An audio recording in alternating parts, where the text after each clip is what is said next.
Hello students, welcome again. In today's lecture we want to discuss Dr. Samuel Johnson's contribution to English criticism during the 18th century. See, when we study the history of literary criticism during the 18th century, we know that this period was the period of neoclassicism, and during this period there were two important neoclassicists, and they were Alexander Pope in the first half of the 18th century and Dr. Samuel Johnson during the second half of the 18th century. As far as Dr. Samuel Johnson's contribution to criticism is concerned, as you can see on the screen, Dr. Johnson was a critic as well as a lexicographer. As a lexicographer, he has written the first English dictionary, which is known as Oxford English Dictionary in our times. But in the field of criticism, he has written number one, Preface to Shakespeare, number two, Lives of the Poets, and number three, he wrote some periodical essays in the Rambler, the Idler, the Adventurer, where at these three places we find his critical comments, his critical theories on art, poetry, and literature. If you examine all these three, that means Preface to Shakespeare, Lives of the Poets, and these periodical essays, the two most outstanding things that come to our mind while reading the critical theories of Dr. Johnson are number one, he gives more importance to ethics, to moral issues in literature. He very strongly believed that literature should have one very serious moral purpose. He believed that the poets have an important responsibility on their shoulders to reform the society, and he also said that literature should be used as a tool, as a powerful tool to reform the society, to teach some moral lessons to the society. See, it has been since ages there has been a debate, a controversy whether art should have any function or not. It has been a debate since century.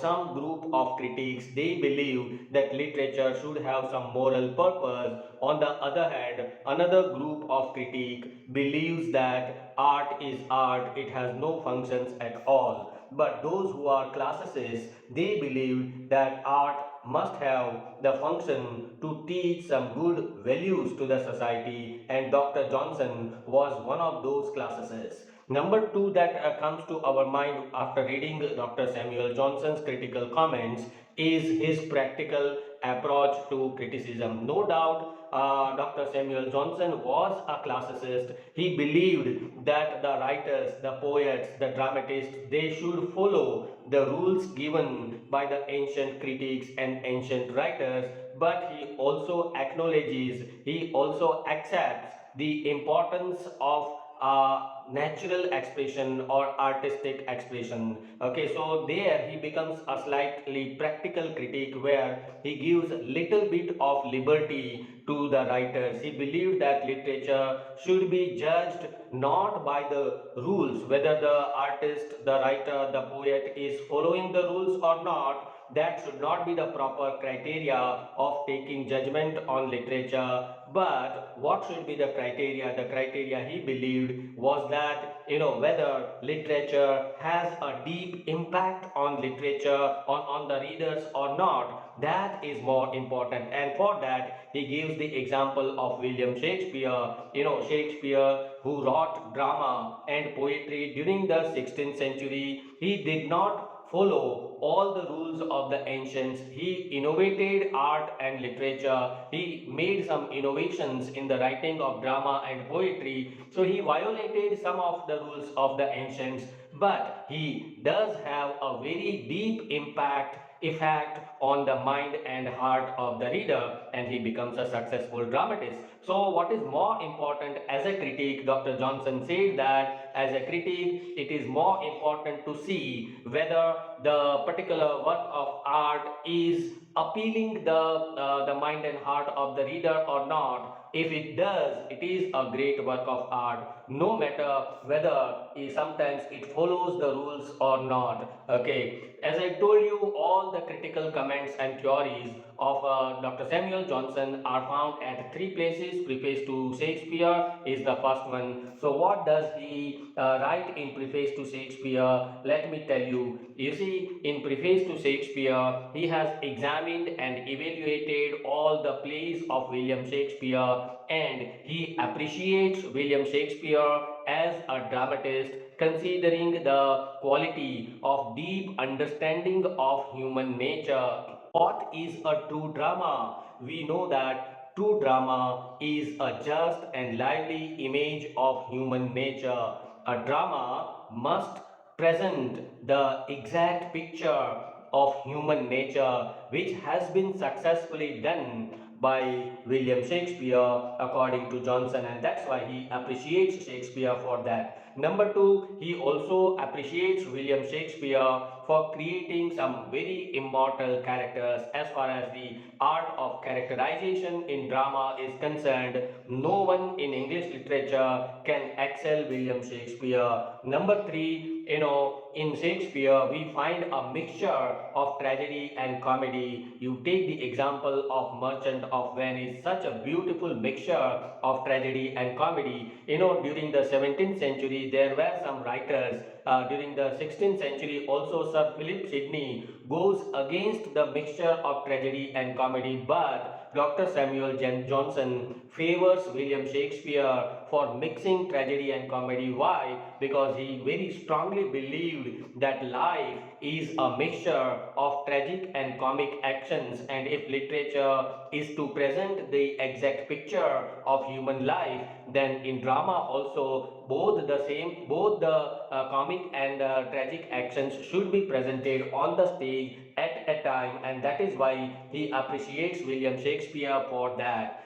Now, it's not like Dr. Johnson appreciates William Shakespeare in all matters. He also finds some faults with Shakespeare and his drama. Number one, he said that Shakespeare forgets to bring about the element of moral teachings in his plays, and he rebuffs Shakespeare for that. He does not like when literature does not teach anything, and that's why when we read William Shakespeare's plays, they are a pure form of art. It does not teach many moral messages to the society, so he does not like this about William Shakespeare. Moreover, in Shakespeare's plays we have loose plot constructions sometimes, and many times Shakespeare has violated the unity of time and place, which Johnson does not like, and he criticizes Shakespeare for that. Moreover, he also criticizes Shakespeare for his excessive use of puns and excessive